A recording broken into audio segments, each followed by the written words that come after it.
Red Skelton was known as the man who could make millions laugh, but behind the laughter there was a life filled with hardship, pain, and secrets that the public never really saw. For 20 years he played the clown on television, the silly drunk, the innocent child, the cheerful entertainer who seemed to carry nothing but joy. But those who worked with him closely, especially during rehearsals, knew a darker side of him. They even called it the Red Skelton Dirty Hour, a time when his private jokes and behavior would have destroyed his career if the audience ever knew. And when he died, lawyers found a clause in his will that had the power to erase his entire legacy. For America's favorite clown, the truth was far more complicated than the character he showed to the world. Red was born into tragedy. He came into the world on July 18, 1913, in Vincennes, Indiana. His father, Joseph E. Hart, had been a circus clown himself before trying to leave the unpredictable life of the circus to run a grocery store. But fate was cruel. Just 2 months before Red was born, Joseph died in a circus tent collapse, the very world he had tried to escape. That one event shattered the family completely. Red's mother, Ida May, was left to raise 4 children on her own, carrying grief, responsibility, and poverty all at once. Life was brutally hard for them. Ida took whatever jobs she could find, scrubbing floors, working elevators, anything that would put food on the table. The family was so poor that everyone in town noticed. Parents even told their daughters to stay away from young Red, believing he would never amount to anything. That stigma stayed with him, but instead of breaking his spirit, it gave him determination to prove people wrong. From the age of 7, Red was already working. He became a newsboy, standing on the streets shouting headlines, not because he loved it, but because his family needed the money to survive. Each coin mattered. While selling papers, Red discovered something important. He watched people, learned how their faces lit up when they laughed, and figured out how to use humor to get attention. That job wasn't just about selling newspapers, it became his first stage. He realized that laughter was a powerful tool, one that could win people over. That lesson stayed with him for life. Then, at the age of 10, a moment of fate changed everything. One day outside the Pantheon Theatre, Red was selling papers when the famous comedian Ed Wynn noticed him. Wynn bought every paper Red had and then took him inside the theatre. He didn't just give him money, he gave him a glimpse into a different world. Backstage, Red saw the lights, the excitement, the energy of show business, and it hit him like lightning. For a boy who had no father and no future, that small act opened a door that he would chase for the rest of his life. Right after that, Red quit school and jumped headfirst into show business. At just 10 years old, he joined Doc Lewis's traveling patent medicine show. These weren't glamorous performances, they were part sales pitch, part circus, where performers sold fake cures while entertaining crowds. Red traveled across Indiana, Arkansas, Illinois, and Missouri, working night after night as if he were already a grown man. He danced, sang, told jokes, and learned how to grab attention from strangers.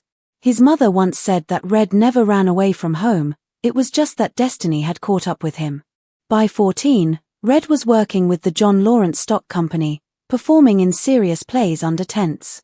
He made $15 a week, which felt like a fortune at the time. But every time he delivered a dramatic line, the audience laughed. He was supposed to make them cry, but his natural comedy always broke through. Eventually, the company let him go, leaving him stranded in a cheap hotel by the Missouri River. It could have been the end of his dream, but Red wasn't someone who gave up easily. Soon after, he found work on a showboat called the Cotton Blossom, which still carried the old tradition of river entertainment. Red did everything there, he sang, danced, told jokes, and even performed in blackface, which was common at the time. Every crowd was different, and every night forced him to adapt quickly. That boat became his training ground, teaching him more about performing than any school could.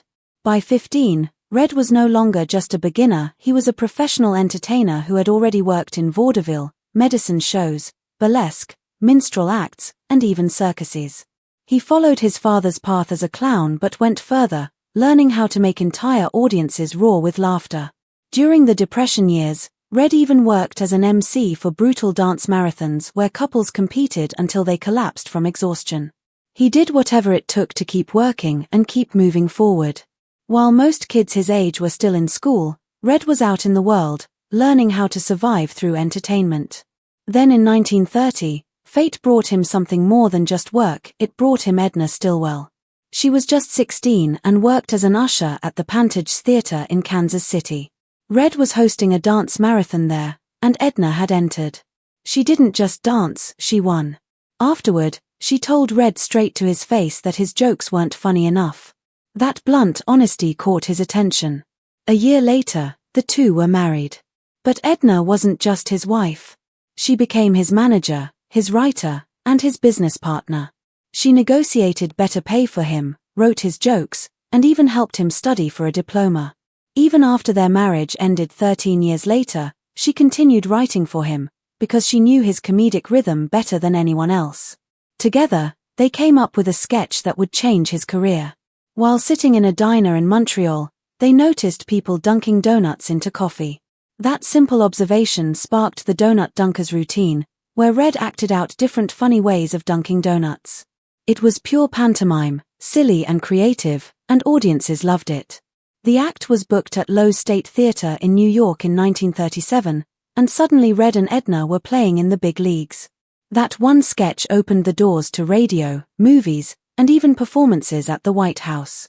President Franklin D. Roosevelt invited Red to perform at his birthday events, giving him exposure at the highest levels of American society.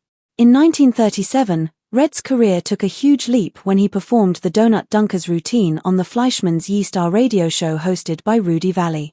The simple act translated beautifully to radio, and the response was overwhelming.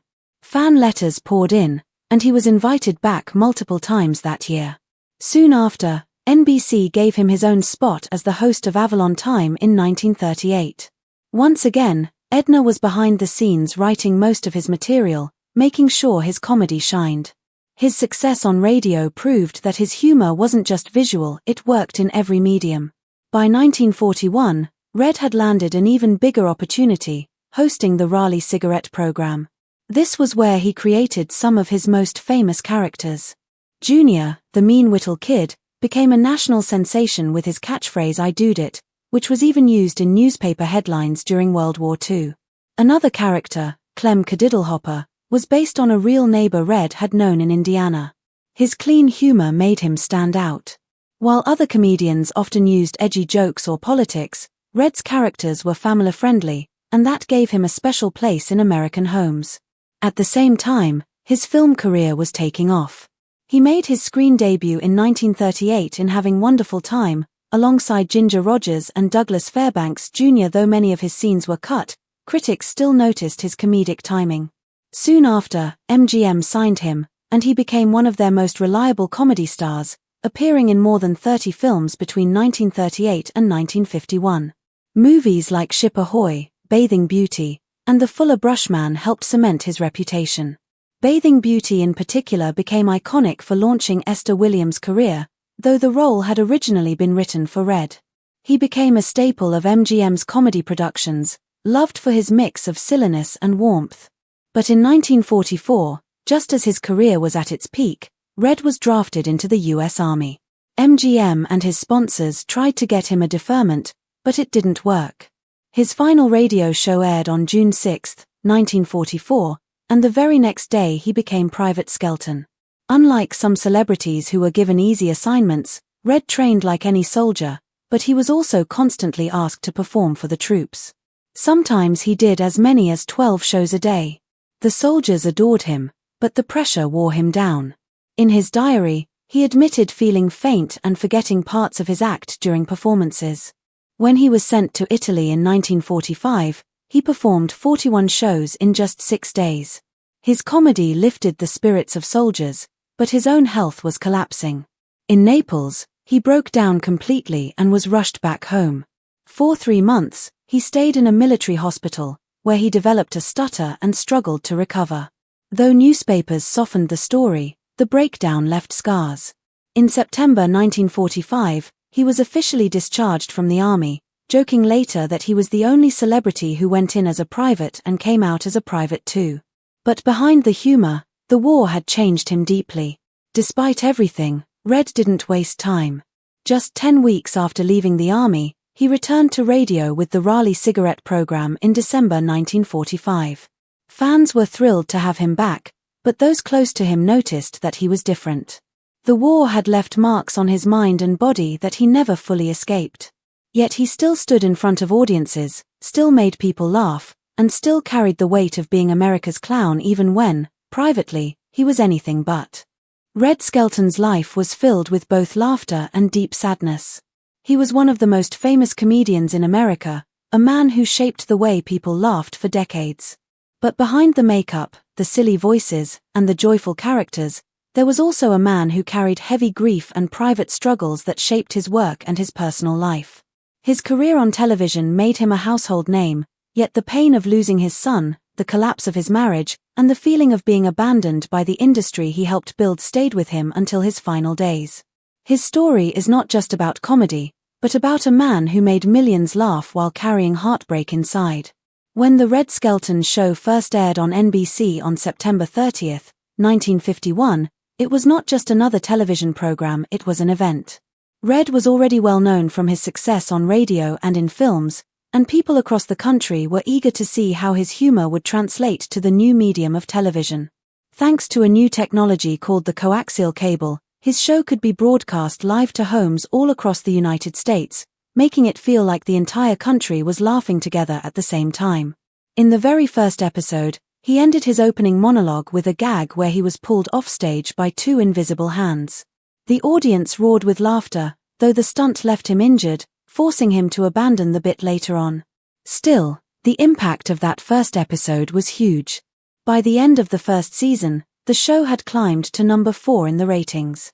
At the 1952 Emmy Awards, Red won Best Comedian and the show itself was named Best Comedy, beating out Milton Berle, who had been the undisputed king of television comedy. It was the beginning of something extraordinary. For the next 20 years, Red Skelton became one of the most beloved entertainers on television. His ability to create characters, tell jokes, and mix physical humor with heartfelt moments made him stand out. In 1954, he moved his show from NBC to CBS, where he was given more airtime and greater creative freedom. By 1962, the show expanded to a full hour, airing on Tuesday nights and becoming a family tradition across the country. At its peak in the mid-1960s, it was the second highest-rated show in the entire nation, and it remained in the top 20 for nearly 2 decades. Red was not just an entertainer, he was part of American life. He also pushed television forward in ways few people realized at the time. Between 1955 and 1960, when CBS was hesitant to fully switch to color broadcasting, Red paid for his own color episodes. He wanted his audience to experience the joy and spectacle of comedy in a more vivid way. His investment in color technology proved he wasn't just a performer but also an innovator who believed in the future of television. Yet even as his show thrived, network decisions would later remind him how cold and business-driven the industry could be. In 1970, CBS cancelled the Red Skelton show not because of low ratings, but because they wanted younger, more urban viewers. His audience was considered too old, and in the ruthless world of television, demographics mattered more than loyalty. This sudden decision became part of what was called the Rural Purge, when CBS cancelled several popular shows that appealed to older or rural audiences, including the Beverly Hillbillies and Green Acres. Red was heartbroken. 4 years, he had been at the top of his field, and now he was cast aside because he didn't fit the network's new vision. Among all the characters Red created, one stood out as the most loved and meaningful: Freddie the Freeloader. First introduced in 1952, Freddie was a silent tramp clown who lived in a shack but always managed to smile despite his poverty. Red based the character on his father, who had been a circus clown before dying shortly before Red was born. Freddie was not just another character, it was a piece of Red's soul. The silent spot, in which Freddie performed wordless sketches using only expressions, gestures, and movement, became one of the show's trademarks. Through Freddie, Red showed that humor didn't always need words, and he reminded audiences that hope could exist even in the hardest of circumstances. In 1981, years after his show ended, Freddie returned in his own HBO special, proving that the character still lived in people's hearts. For Red, Freddie was the purest of his creations because he reflected kindness, hope, and resilience. But offstage, tragedy struck in the most painful way possible. On May 10, 1958, Red's only son, Richard, died of leukemia just 10 days before his 10th birthday.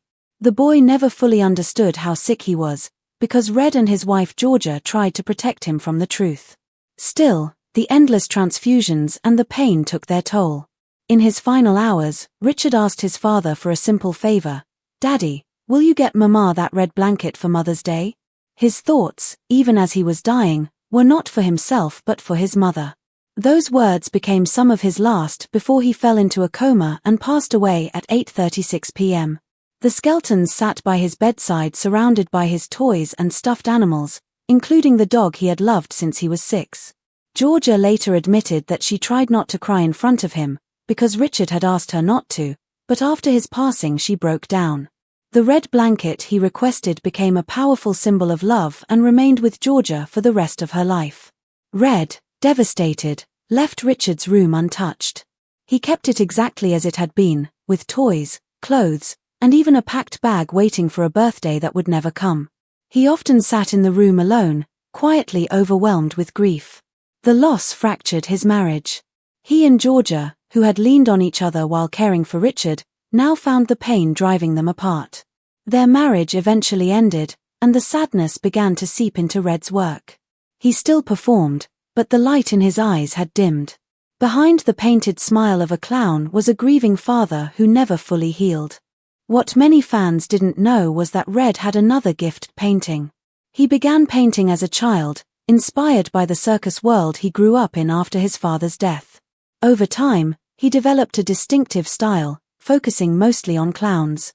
Some of his paintings were cheerful, while others reflected loneliness and sorrow. They were deeply personal, connected to the characters he played, especially Freddy. By the 1980s, his art was selling for tens of thousands of dollars, and some experts believed he made more money as a painter than he ever had on television. His lithographs brought in millions annually, and his works ended up in private collections around the world. For Red, painting was not just a hobby but a way to express feelings that comedy couldn't. There was another surprising truth about Red: he never drank alcohol, yet he became famous for playing drunks on stage. One of his most popular sketches was the Guzzler's Gin Act, which helped launch his TV career. His performance was so convincing that people believed he must have had experience with drinking. In reality, Red was allergic to alcohol and couldn't even sip it. He had perfected the act by watching drunks in the streets during his early vaudeville days, copying their slurred speech and clumsy movements with uncanny accuracy. It was pure skill and observation, not lived experience, that made the act so convincing. Behind the camera, Red was not always the wholesome clown that audiences saw on screen. During private rehearsals, he often told dirty jokes and used a sharper, more sarcastic humor that he never shared with the public. Crew members and friends called it the Red Skelton Dirty Hour, and it became a kind of secret tradition among those who worked with him. His wife Lothian once said that Red had a part of his mind reserved for jokes people weren't supposed to hear. It was his way of letting off steam, of balancing the clean comedy he performed for families with a darker side that he kept hidden. After CBS cancelled his show, NBC tried to revive it in 1970. But the new version was very different. It was cut down to 30 minutes, moved to a new time slot, and given a darker set and a group of young supporting actors who disrupted the natural flow. Audiences could tell something was off, and the ratings quickly collapsed. By spring of 1971, the show was cancelled again. Red's television era had officially ended. Still, he refused to change his comedy to match the times. While other comedians embraced shock value, swearing, and controversial topics, Red stuck to clean humor. He believed in respecting his audience, which included children, parents, and grandparents. He once said, "I'm not going to have my audience and their mothers, fathers, children, and grandchildren hear me recite what they can read on bathroom walls." Though some thought this made him old-fashioned, it showed his integrity. He continued to perform live shows across the country, proving that wholesome humor still had a place. In 1980, another controversy arose. 13 of his former writers discovered that Red had included a clause in his will stating that all recordings of the Red Skelton show should be destroyed after his death. If carried out, This would have meant no reruns, no syndication, and no residual payments for the writers. It would have erased decades of work. Red later admitted he had written the clause during a dark period when he felt bitter toward the television industry. After backlash, he reconsidered, asking, "Would you burn the only monument you've built in over 20 years?" Eventually, he agreed to preserve many of the episodes, saving his legacy and the work of those who had helped him create it. Still, the incident showed how much hurt he carried inside. Red's personal life continued to be touched by tragedy.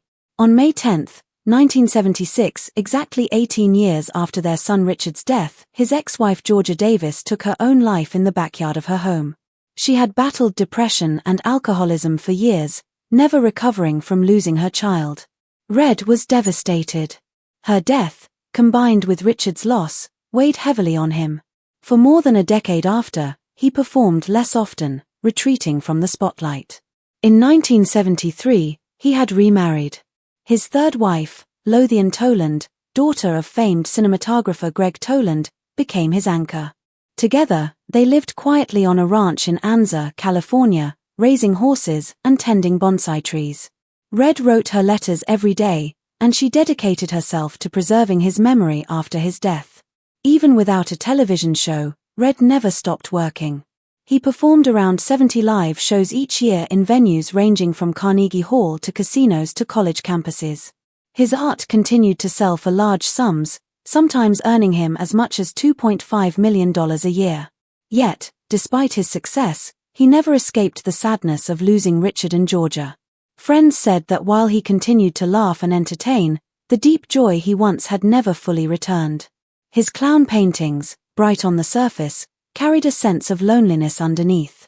They were reflections of a man who had spent his life making others happy while quietly mourning. On September 17, 1997, Red Skelton died of pneumonia at the age of 84, at Eisenhower Medical Center in Rancho Mirage, California. His final years had been spent painting, performing, and living a quieter life, but the shadow of his losses stayed with him until the end. In 2013, his hometown of Vincennes, Indiana, honored him with the opening of the Red Skelton Museum of American Comedy, on what would have been his 100th birthday. The museum, located on the campus of Vincennes University, preserves his costumes, scripts, paintings, and rare footage, ensuring that his legacy lives on. It also hosts events to celebrate comedy, including the America's Clown Award and the Laughter Film Festival. His research archives, filled with scripts, photographs, and music, now belong to the Indiana Historical Society. Red Skelton left behind more than jokes. He created characters that became part of American culture, from Clem Cadiddlehopper to Freddie the Freeloader to the Mean Whittle Kid. His comedy shaped generations, influencing performers like Robin Williams and Jim Carrey. For 20 years, The Red Skelton Show was a staple in homes across America, winning awards and capturing hearts. Even now, decades later, his laughter echoes through time. His story is one of joy, loss, resilience, and love. He was the clown who made the world laugh while carrying his own sadness inside. His legacy is not just in comedy, but in the reminder that even in sorrow, one can still bring light to others.